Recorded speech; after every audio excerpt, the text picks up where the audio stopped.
Hi friends, welcome to my YouTube channel. ಯಾರೆಲ್ಲ ಇನ್ನೂ ನನ್ನ ಚಾನಲ್ನ ಸಬ್ಸ್ಕ್ರೈಬ್ ಮಾಡಿಲ್ವೋ ಸಬ್ಸ್ಕ್ರೈಬ್ ಮಾಡ್ಕೊಳ್ಳಿ. ಹಾಗೆ ಪಕ್ಕದಲ್ಲಿರೋ ಬೆಲ್ ಐಕಾನ್ನ ಕ್ಲಿಕ್ ಮಾಡಿದ್ರೆ ನಾನು ಹಾಕೋ ಎಲ್ಲ ವೀಡಿಯೋಸ್ ನಿಮಗೆ ನೋಟಿಫಿಕೇಷನ್ಸ್ ಬರುತ್ತೆ. ಹಾಗೆ ಈ ವಿಡಿಯೋನ ಕಂಪ್ಲೀಟ್ ಆಗಿ ನೋಡಿ ಫ್ರೆಂಡ್ಸ್. ಇದು ನನ್ನ ಮನೇಲಿರೋ ಬೆಳ್ಳಿ ಐಟಮ್ಸು ಹೇಗೆ ಕಪ್ಪಗಾಗಿದೆ, ಇದನ್ನು ನಾನು ಹೇಗೆ ಬೆಳ್ಳಗೆ ಮಾಡೋದು ನಿಮಗೆ ಹೇಳ್ಕೊಡ್ತೀನಿ. ಸೇಮ್ ಪಾಲಿಷ್ ಹಾಕಿರೋ ರೀತಿನೇ ಕಾಣಿಸುತ್ತೆ ಫ್ರೆಂಡ್ಸ್. ಪಾಲಿಷ್ ಮಾಡಿಸ್ಕೊಂಡು ಬಂದಿರೋ ಥರನೇ ಕಾಣಿಸುತ್ತೆ. ಬಟ್ ನಮಗೆ ಅಷ್ಟು ಟೈಮ್ ಇರೋದಿಲ್ಲ. ಸಡನ್ ಆಗಿ ನಮಗೆ ಫಂಕ್ಷನ್ಸ್ಗಳು ಇರುತ್ತೆ ಅಥವಾ ಹಬ್ಬಗಳಿರುತ್ತೆ, ಹರಿದಿನಗಳಿರುತ್ತೆ, ಈ ಥರ ಏನಾದರೂ ಒಂದು ಇರುತ್ತೆ ಮನೇಲಿ ಕಾರ್ಯಕ್ರಮಗಳು. ಹಾಗಾಗಿ ನಾವು ಎಲ್ಲ ಟೈಮ್ಗೂ ಹೋಗಿ ಪಾಲಿಷ್ ಮಾಡಿಸೋದಕ್ಕಾಗಲ್ಲ. ಹೀಗೆ ನಾವು ನಿಮಗೆ ಹೇಳ್ಕೊಡ್ತೀನಿ. ಆ ಥರ ನೀವು ಮಾಡಿಕೊಂಡ್ರೆ ನಿಮ್ಮ ಮನೆಯಲ್ಲಿರೋ ಬೆಳ್ಳಿ ಐಟಮ್ಸ್ ಕೂಡ ತುಂಬ ಚೆನ್ನಾಗಿ ಕಾಣಿಸುತ್ತೆ ಫ್ರೆಂಡ್ಸ್. ನೀಟಾಗಿ ಕ್ಲೀನ್ ಮಾಡಿರೋ ಥರನೇ ಕಾಣುತ್ತೆ. ನೋಡ್ಬೋದು ನಮ್ಮ ಮನೇಲಿ ಹೇಗೆ ನಮ್ಮ ಬೆಳ್ಳಿ ಐಟಮ್ ಕಪ್ಪಗೆ ಕಾಣಿಸ್ತಿದೆ ಅಂತ.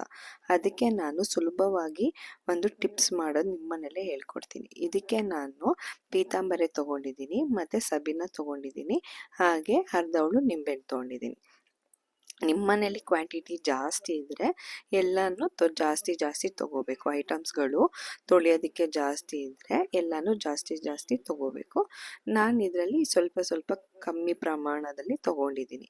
ಇದಕ್ಕೆ ಕಾಲು ಅಷ್ಟು ನಿಂಬೆ ರಸ ಇಟ್ಕೊಂಡಿದ್ದೀನಿ. ಇದನ್ನು ಒಂದು 10 ಮಿನಿಟ್ಸ್ ಚೆನ್ನಾಗಿ ತೊಳ್ಕೊಳ್ಳಿ. ಇದು ತುಂಬ ಕೆಲಸ ಇಲ್ಲ. ಇಷ್ಟು ಐಟಮ್ಸ್ಗೆ ನಾನು 20 ಮಿನಿಟ್ಸ್ ಅಷ್ಟೇ ತೊಗೊಂಡಿದ್ದು.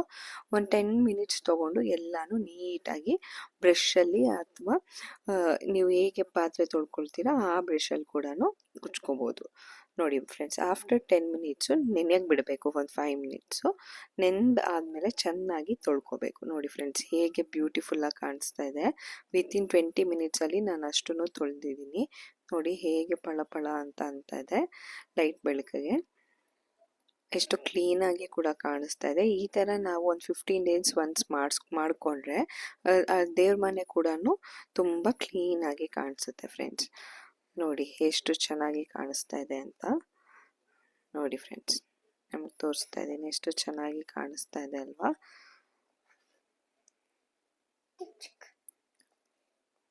ಈ ಥರನೇ ನಾವೆಲ್ಲ ಕೂಡ ಮಾಡ್ಕೋಬೋದು. Thank you for watching my video.